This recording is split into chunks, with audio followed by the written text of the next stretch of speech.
Happening in Africa, especially in Burkina Faso with this guy Traore. People are talking about him like he's some kind of hero, but let me tell you, he's pushing his country down a very dangerous path. Very dangerous. He kicked out France. He's cozying up to Russia, maybe even China, and he says it's about sovereignty.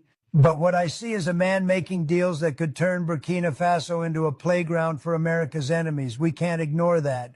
The United States has invested billions of dollars into Africa over decades, trying to bring stability, security, and opportunity. And now you've got a leader who thinks he can throw it all away with one speech.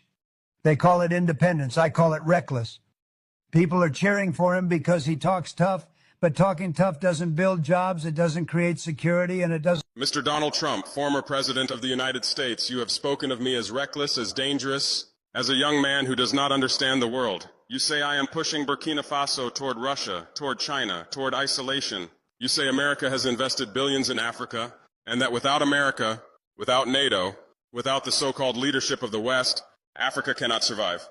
But let me ask you this. If America has invested billions in Africa, why are our people still poor?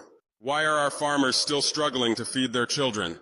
Why do our young men and women risk their lives crossing deserts and oceans, searching for dignity outside their own land? If billions have truly come, then those billions have not been for Africa. They have been for corporations, for military contractors, for foreign interests. They have not fed the African child. They have not built the African school. They have not healed the African patient. They have not liberated the African mind. You call me reckless for expelling France, for rejecting foreign troops who have sat on our soil for decades. But tell me, Mr. Trump, what has their presidents brought us? Did the French bases bring security? Did the American drones bring peace? For over 60 years, foreign soldiers have been here in Africa promising protection. And yet terrorism has grown, insecurity has spread, lives have been destroyed. If this is your version of stability, then we do not want it. You say America first means keeping the world safe. But safe for whom? Safe for the corporations that drain our gold, our uranium, our oil? Safe for the armies that walk through our countries without visas, without passports, immune to our laws? Safe for the powerful in Washington while the powerless in Ouagadougou suffer? That is not safety, Mr. Trump. That is domination disguised as partnership. Let us speak truth. You accuse me of being close to Russia. You accuse me of looking to China. But who gave you the right to decide who Africa can speak to? Who gave America the authority to say that if Africa chooses its own friends, it is dangerous? You, Mr. Trump, say America first. You boast about it. You campaign on it. You built your whole brand on it. So why should Africa not say Africa first? Why should Burkina Faso not say Burkina Faso first? Why do you demand for your people what you deny for ours? This is the arrogance of empire. This is the hypocrisy of those who claim freedom for themselves but impose chains on others. You call me young. Yes, I am young. But perhaps it is time the old order of exploitation hears the voice of the youth. For 60 years, Africa has been told to wait for development, to wait for investment, to wait for respect. We are tired of waiting. The youth of Africa will no longer kneel. We will no longer beg. We will no longer ask permission to be free. You speak of terrorism, Mr. Trump. You say that without America, Africa cannot defeat it. But let me remind you, terrorism did not grow in Africa because Africans invited it. It grew because of wars imposed on us, because of chaos spread in Libya, because of weapons that flowed from NATO's adventures, because of policies written in Washington and Paris. You destabilized our region, and now you say you are the solution. This is like the arsonist calling himself the firefighter.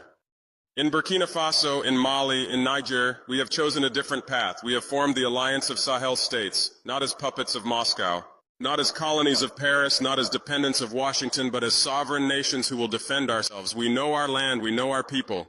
We know how to distinguish a terrorist from a farmer, a criminal from a villager. Your drones cannot, your satellites cannot. You bomb from the sky, and innocent lives are lost. We fight on the ground, shoulder to shoulder with our people, and we will win. You say I am isolating Burkina Faso from progress, but what is progress if it comes at the cost of sovereignty? We do not need lectures from America about progress. Progress is not skyscrapers in New York while villages in Africa starve. Progress is not billion-dollar corporations mining our gold while our miners die in darkness. Progress is freedom. Progress is dignity. Progress is when the child of Africa can dream without chains.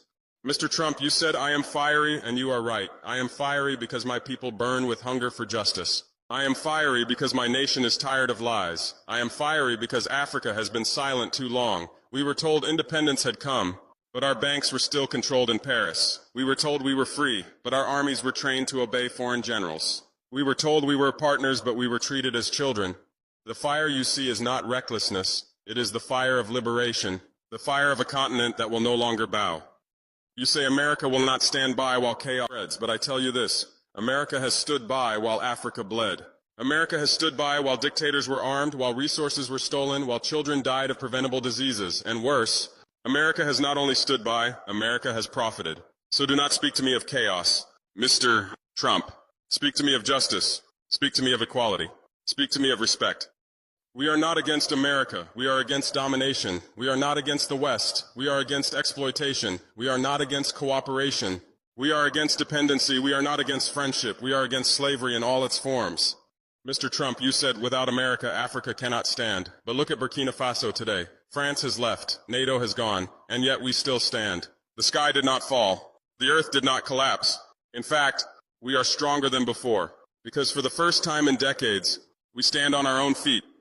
And to you, Mr. Trump, let me say this directly. You may speak of America first, but we will live Africa first. You may claim to make America great again, but we will make Africa free again. You may call me reckless, but history will call me courageous. And history, not propaganda, will judge us both.